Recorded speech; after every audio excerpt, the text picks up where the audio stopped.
Bienvenue dans la partie 3 de notre formation gratuite sur Power Query. Je suis Célestin, formateur Excel chez Morpheus Formation, et aujourd'hui nous allons voir les options pivoter et dépivoter les colonnes dans Power Query. Avant de commencer, n'hésitez pas à liker cette vidéo et vous abonner à la chaîne YouTube pour témoigner votre soutien. Cela vous permettra de ne rien rater de notre contenu qui traite plein de sujets du quotidien sur Excel. Allez, c'est parti pour la partie 3 de cette formation. Petit rappel sur Power Query. Donc c'est un outil qui est intégré à Excel et Power BI, mais sachez que dans cette formation, nous ne parlons que d'Excel, mais en tout cas, c'est exactement la même chose. Power Query va vous permettre de récupérer des données, les manipuler, les transformer, les enrichir, etc., etc. Tout ça afin que vous puissiez les exploiter ensuite dans des tableaux croisés dynamiques, des graphiques croisés dynamiques, ou alors tout simplement à travers des tableaux structurés, chose que vous allez avoir dans votre feuille Excel suite à une requête Power Query. Le choix entre pivoter et dépivoter les colonnes va dépendre de votre structure de données actuelle et de vos objectifs d'analyse également.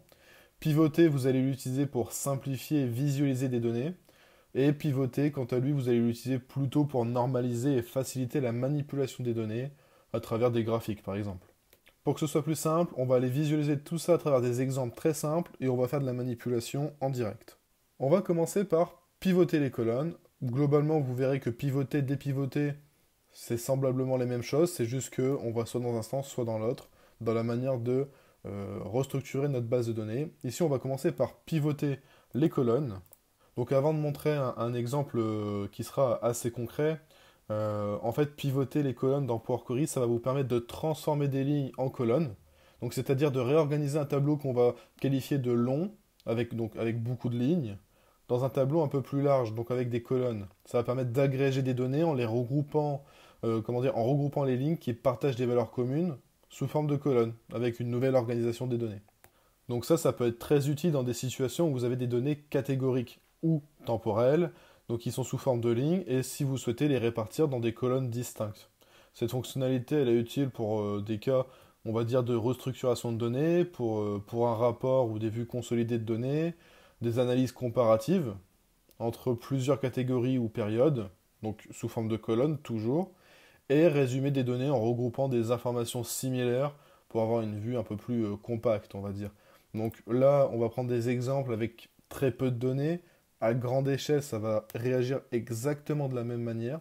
Mais voilà, ici on a un premier exemple avec des ventes mensuelles. 3 colonnes, produits, mois et ventes. On peut avoir plusieurs produits, ici je n'en ai que 2, A et B, avec uniquement 2 mois également, janvier et février, et ici un volume de vente mensuel. Et donc l'idée, ça va être de passer nos lignes, les résumer sous forme de colonnes. Donc là vous voyez, en pivotant les colonnes, on peut obtenir le résultat juste ici, où on va avoir une colonne produit, ça ne change pas, et notre mois des ventes, l'objectif c'est de le basculer sous forme de colonne.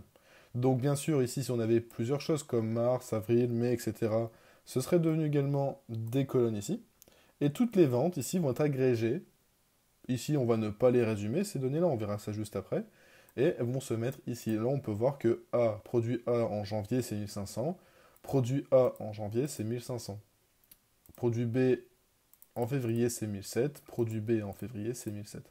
Donc ça va vous permettre de changer votre manière d'analyser les données. Mais tout cela, là on a un tableau qui est très petit. Encore une fois, imaginez-vous un tableau ensuite qui peut être adapté en colonnes. Bien sûr, là on n'a pas d'année, mais après on peut faire rentrer en compte les années, etc. etc. Avoir janvier 2024, février 2024, etc. etc. Voilà. On va prendre un deuxième exemple qui est le résultat d'une enquête. Participants, questions, réponses. Tout simplement, plusieurs participants qui ont répondu à plusieurs questions, et les réponses étaient binaires, oui ou non. Si on pivote les colonnes à partir de cette base-là, on va obtenir ce résultat-là. Les participants vont rester une fois de plus ici, donc P1, P2. On va retrouver nos 3 questions sous forme de colonne, et après, les réponses associées. Le participant 1 pour la question 3, c'était non. Et bien ici, le participant 1 pour la question 3, c'est non. Participant 2 pour la question de Q2, c'est oui. Participant 2 pour Q2, c'est oui. Donc voilà. Je pense que vous avez compris l'utilité de pivoter les colonnes. Je vous propose tout de suite de passer à la pratique. Donc là, on se retrouve dans Power Query. C'est toujours la même chose dans l'onglet données, vous allez avoir obtenir des données, vous appuyez dessus et dedans vous allez trouver ouvrir l'éditeur Power Query. Donc ça c'est le réflexe que je vous conseille de faire une fois de plus, c'est chose que je répète depuis le début de cette série de vidéos. Donc on fait clic droit, nouvelle requête, fichier, classeur Excel, en tout cas dans mon cas. Je suis venu rechercher le même fichier Excel que j'ai à l'écran pour vous présenter les données. Et donc les deux exemples que je vous ai pris, j'ai ramené les deux bases de données et là on va venir les manipuler pour pivoter les colonnes. On va commencer par pivoter 1. Donc là, on peut voir, donc là j'ai rien touché depuis le début. Hein. C'est marrant, on peut voir que en tête promu type modifié s'est mis automatiquement ici. Pour pivoter 2, non, il n'y a eu que type modifié. Et je vais supprimer les étapes, on va partir de 0, comme ça va permettre de venir manipuler un petit peu en même temps par rapport à ce qu'on a déjà pu voir dans la vidéo numéro 1. En tout cas, nos en-têtes ici sont en ligne 1, on va venir les mettre en en-tête, donc en tête promue. Type modifié, pareil, je le retire pour le moment, je n'en ai pas besoin. Là, idem, utiliser la première ligne pour en-tête, je retire type modifié. Où se trouve l'option pivoter les colonnes? Et bien tout simplement, vous allez dans l'onglet transformer, et là vous avez l'option pivoter la colonne. Nous ici, ce qu'on va vouloir faire, c'est pivoter la colonne mois, puisqu'on veut que les données du mois, de la colonne mois, viennent, en fait que chaque donnée dans la colonne mois devienne une colonne à part entière. Mais sans doublon, c'est-à-dire que janvier, donc janvier ne compte que pour 1, chaque donnée janvier va être considérée comme une colonne. Idem pour février, etc. Donc le fait de pivoter la colonne mois, on va se retrouver avec deux nouvelles colonnes qui s'appellent janvier et février. Si on avait mars, même 100 fois la valeur mars, on n'aurait eu que 3 colonnes, janvier, février, mars. Donc on va venir pivoter, donc on sélectionne bien, donc on voit, hein, la sélection c'est en vert. On sélectionne bien le mois, en tout cas la colonne qu'on veut pivoter. On appuie sur l'option pivoter, donc là vous voyez, utiliser les noms de la colonne sélectionnée pour créer des colonnes. Les tableaux avec des colonnes imbriquées ne sont pas pris en charge. Donc là on va appuyer sur le bouton, et là il va nous demander, donc là il nous dit utiliser les noms de la colonne mois pour créer des colonnes, et il nous demande comment on veut résumer, quelles seront nos valeurs qu'on va associer à ces nouvelles colonnes. Donc ici on va venir sélectionner vente. Logiquement, on retrouve tous les autres noms de colonnes qu'on a dans notre requête. Ici, forcément, on n'en a que deux, produit et vente. Le mois ne compte pas puisque c'est celle-ci qu'on vient pivoter. Je viens sélectionner ma colonne vente, ce qui est logique puisque je veux afficher mes ventes par mois. Donc dans ma colonne janvier, pour le produit A, je voudrais afficher 1500. Donc on choisit la colonne vente et voyez, là, on a option avancée. On va venir cliquer dessus, mais on ne va pas agréger les valeurs par somme. On va dire ne pas agréger. On ne va pas venir ici s'embrouiller l'esprit avec toutes ces options-là. En fait, si par exemple je venais dire je veux agréger par nombre, il m'afficherait des 1 partout. On peut le faire si je dis nombre et que je fais OK, il m'affiche des 1 partout. Mais c'est pas ce qu'on veut. Il faut ne pas agréger si on veut obtenir exactement les mêmes valeurs qu'ici. Donc je recommence, moi, pivoter la colonne. Je viens sélectionner ma colonne vente, option avancée, et je dis ne pas abréger. Je fais OK. Et là, vous voyez, je retrouve exactement la même structure de base de données, en tout cas le résultat attendu que je vous ai montré juste avant. Maintenant, on va aller dans Pivoter 2. Donc ici, toujours pareil. On va aller prendre la colonne question. Donc chaque question vont devenir une colonne. En l'occurrence, 3 colonnes vont apparaître, Q1, Q2 et Q3. On pivote la colonne, on va venir chercher la colonne réponse, qui sont nos valeurs. Et option avancée, toujours pareil, on dit ne pas agréger. Je fais OK. Et voilà, ma colonne s'est bien pivotée. Arrivé là, je vais venir charger mes données. Donc vous voyez, il m'a créé mes deux nouvelles feuilles où je retrouve exactement en fait la même chose que ce que j'avais ici. On peut voir que j'obtiens exactement la même chose. Celle-là, je l'avais fait manuellement pour l'exemple, mais vous imaginez bien que le faire quand on a des centaines de milliers de lignes ou de colonnes, c'est un peu chronophage, vous allez perdre énormément de temps et le risque d'erreur de ressaisie manuelle est énorme. Donc Power Query vous permet de faire ça et de vous faire gagner énormément de temps. De ce principe-là, je pourrais vous montrer, mais c'est exactement la même chose pour cette table-là. Et maintenant, on va passer à dépivoter les colonnes.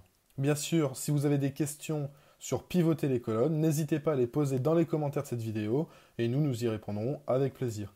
On va maintenant passer à dépivoter les colonnes. Alors c'est semblablement la même chose, en fait c'est juste l'inverse de la fonction pivoter.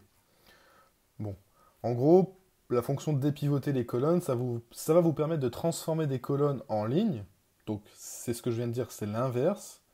On va convertir des données du coup au format large à la base, donc plusieurs colonnes, vers un format qui sera un peu plus long, c'est-à-dire qu'on aura plus de lignes. Ça va être utile quand vous avez des données où chaque colonne va représenter des valeurs différentes, donc des années, des produits, des mois, etc. Là, on peut voir qu'il y a des années à l'écran qui sera mon exemple. Et si on souhaite du coup regrouper ces valeurs-là sous une seule colonne, vous voyez là plusieurs colonnes d'années, et là on les regroupe sous une seule colonne, du coup avec des lignes supplémentaires, on voit bien qu'on passe de 2 lignes à 6 lignes. Donc l'objectif de dépivoter les colonnes, bah, ça va être de structurer nos données. Comme ça, on va pouvoir en fait mieux les manipuler pour des analyses, des rapports, des visualisations, pardon, et surtout des tableaux croisés dynamiques ou des graphiques croisés dynamiques, puisqu'au moins ça nous permet d'insérer une seule colonne dedans, contrairement à ce cas-là où on va devoir insérer plusieurs fois la même colonne, et lorsqu'on va avoir notre mise à jour en 2022, ou si on parle un peu plus actuellement, quand on va mettre 2025 dans un an, on va devoir du coup ajouter le champ, puisque les champs dans un tableau croisé dynamique, je le rappelle, sont les colonnes en fait à part entière d'un tableau structuré. Or, si on dépivote nos colonnes pour obtenir une seule colonne année, en fait, dès qu'on aura 2025 qui s'ajoute, il va venir s'ajouter juste en dessous, ce qui fait qu'on n'aura pas besoin de mettre à jour nos tableaux croisés dynamiques, on va dire manuellement en revenant dedans et en insérant les champs. Ça va surtout servir à ce côté analyse. Donc là, on a eu le premier exemple, donc on voit bien, produit A pour l'année 2020, c'est 1800, produit A, année 2020, 1800, etc., etc. pour les autres colonnes. Je vais prendre un deuxième exemple de la gestion de stock. On a plusieurs catégories de produits, souvent dans la gestion de stock, sauf si on fait un seul et même produit dans notre gamme. En tout cas, ici, on a électronique et meubles. On a plusieurs mois, janvier, février, mars, avec des valeurs de stock. Donc on avait 200 meubles en janvier. Ensuite, ça a augmenté de 50 tous les mois. Bon, ici, ce sont bien sûr des fausses données, c'est pour ça que c'est vachement linéaire. Et l'objectif, c'est d'obtenir ça, toujours notre catégorie, et en fait de regrouper nos colonnes en des mois, et nos stocks qui viennent s'ajouter les uns en dessous des autres également. Donc là, on est bien à l'inverse de pivoter les colonnes. Ici, on va dépivoter les colonnes. Et moi, je vous propose de passer tout de suite à la pratique.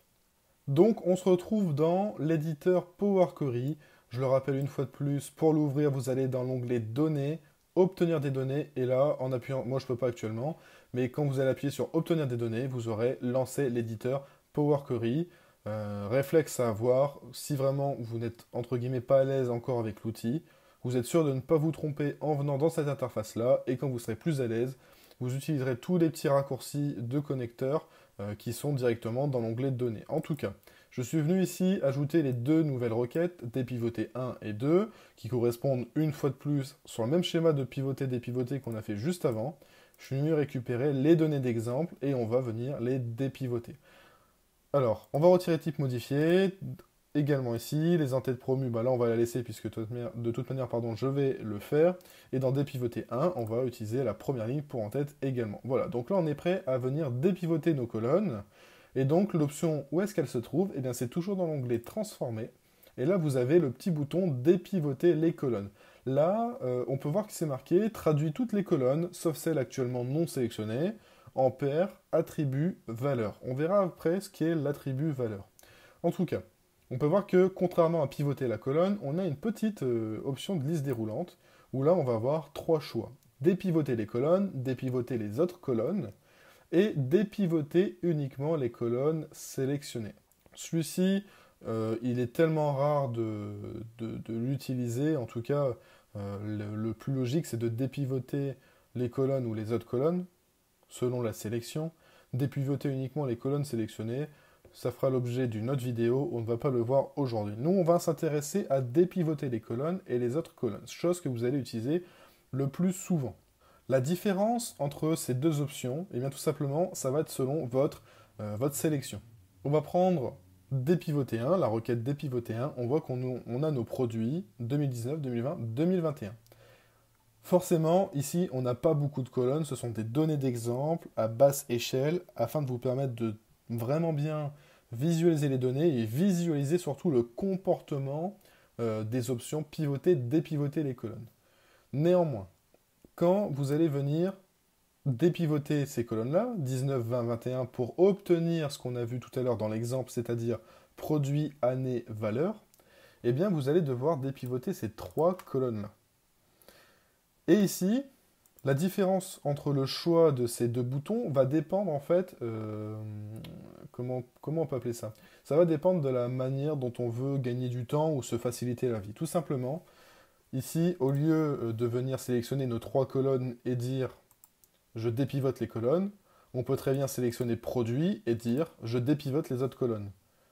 Autrement dit, quand je dépivote les colonnes, il va dépivoter la sélection actuelle, sélection qui, je le rappelle, est ce qui s'affiche en vert. En maintenant contrôle de votre clavier, vous pouvez sélectionner d'autres colonnes. Je rappelle également qu'on a le raccourci CTRL plus A du clavier qui permet de sélectionner l'entièreté de la base. Et donc du coup, tout ce qui est en vert, c'est la sélection. De ce principe-là, quand vous faites dépivoter les colonnes, il dépivote la sélection, tout ce qui est en vert. Quand vous faites dépivoter les autres colonnes, il dépivote ce qui n'est pas sélectionné, tout simplement. Donc là, dans notre cas, c'est soit on sélectionne nos trois colonnes 19, 20, 21 et on vient dire je dépivote les colonnes, ou alors on sélectionne produit et on dit je dépivote les autres colonnes. De toute manière, je vais vous montrer les deux options. On va commencer par dépivoter les autres colonnes. Et vous voyez tout de suite, produit est resté, puisqu'on a dit on ne la dépivote pas, celle-là on la garde, et il est venu dépivoter les autres colonnes. Donc il a mis en attribut, il a créé une colonne attribut qui correspond en fait à la colonne, à tous nos titres de colonne. Donc si je reviens juste avant, on avait 19, 20, 21. Quand on a fait dépivoter les colonnes, 19, 20, 21 sont devenus des valeurs dans notre colonne attribut. La colonne valeur, quant à elle, en fait, il est venu repiocher nos données qui étaient dans nos différentes lignes, et selon le produit, il est venu les repiocher et les replacer au bon endroit pour dire que ça correspond à, par exemple, B en 2019 c'était 1300, sur la structure d'avant, B en 2019 c'était bien 1300. Donc voilà, ça c'est en pivotant les colonnes. Maintenant je vais vous faire le deuxième exemple, en dépivotant pardon, les autres colonnes. Maintenant je vais vous faire l'exemple de sélectionner ces trois colonnes-là, et on peut dire je dépivote les colonnes. On arrive exactement au même résultat. À vous de voir comment vous êtes le plus à l'aise, et à vous de voir la structure de vos bases de données. Si jamais vous devez tout dépivoter sauf ça, ben vous faites dépivoter les autres colonnes. Sinon, vous pouvez très bien également venir CTRL-A, je sélectionne tout et je retire produit, par exemple. Voilà, ça, vous vous adaptez. Le principal, c'est que vous sachiez comment réagissent les deux, et ensuite, vous venez sélectionner comme vous êtes le plus à l'aise et selon vos données. Donc là, c'est bon, on a obtenu notre base de données, pardon, et n'oubliez pas, attribut valeur, vous pouvez les renommer d'un clic droit sur la colonne, vous faites renommer. Donc là, ce sont nos années, et ici, on a nos valeurs. Donc si vraiment on va aller au bout du bout, volume, par exemple, le volume des ventes. On va passer à l'exemple 2. Ici, c'est à peu près la même chose. C'est soit je sélectionne catégorie et je lui dis... Oups, j'ai été un petit peu trop vite. C'est soit je sélectionne catégorie et je lui dis dépivote les colonnes. Donc si je dépivote catégorie, voilà, ça fait vraiment quelque chose qui ne va pas. Il va faire un peu n'importe quoi. Donc là, ne pas oublier que quand on choisit catégorie, on va lui dire plutôt dépivoter les autres colonnes. Autrement dit janvier, février, mars, qui vont devenir notre colonne attribut, qu'on va renommer en mois, et notre colonne valeur qu'on va renommer en valeur du stock, par exemple, ou stock, peu importe. De toute façon, ce sont des fausses données, et on obtient bien notre base de données comme on le souhaite pour utiliser ça dans nos graphiques. Ici, maintenant, je vais venir dans Accueil, fermer et charger nos données. Je viens vous montrer un des exemples de, la puissance de dépivoter. Demain, c'est cette table-là, je vais la ramener dans dépivoter. Donc, ce que j'ai fait, c'est que dépivoter 1, en fait, ça c'est la table que j'ai ramenée dans Power Query. C'est cette table-là qu'on est venu modifier afin d'obtenir celle-ci. Là, je suis venu copier-coller les deux. Là, nous ne sommes pas dans un tableau structuré, du coup, je vais en insérer un. Alors, si vous venez insérer un tableau croisé dynamique, Je vais mettre feuille de calcul existante et je vais mettre ici.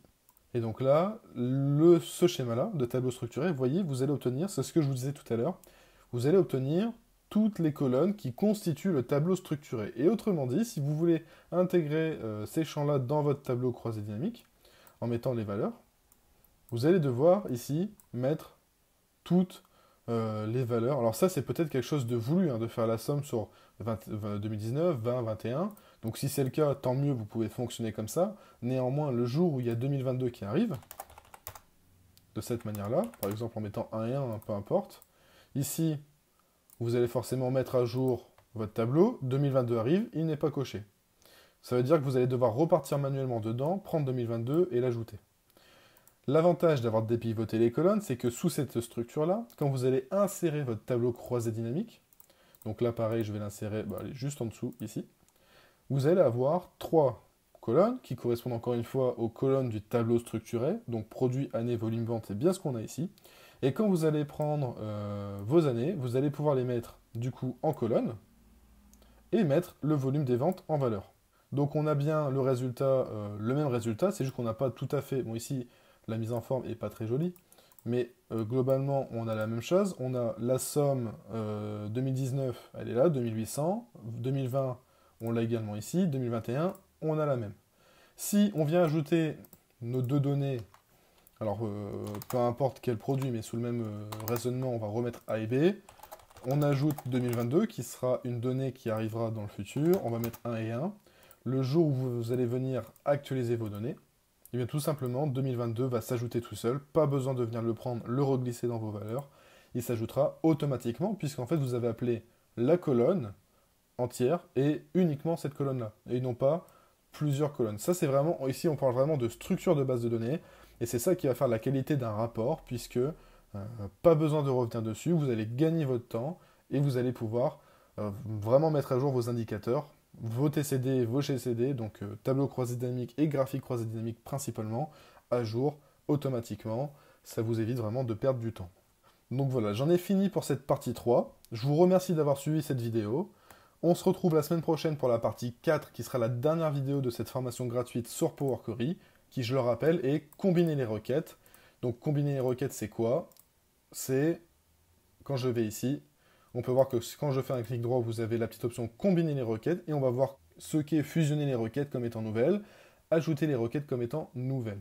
Donc voilà, ça c'est l'objet de la partie 4 de cette formation gratuite sur Power Query. En attendant, je vous invite à liker cette vidéo et vous abonner à la chaîne YouTube de Morpheus Formation. Bien sûr, si vous avez des questions, n'hésitez pas à nous laisser un commentaire sous cette vidéo, on y répondra avec grand plaisir. Pour finir, si vous voulez vous former avec nous, vous trouverez tous les liens utiles dans la description. Et moi, je vous dis à bientôt.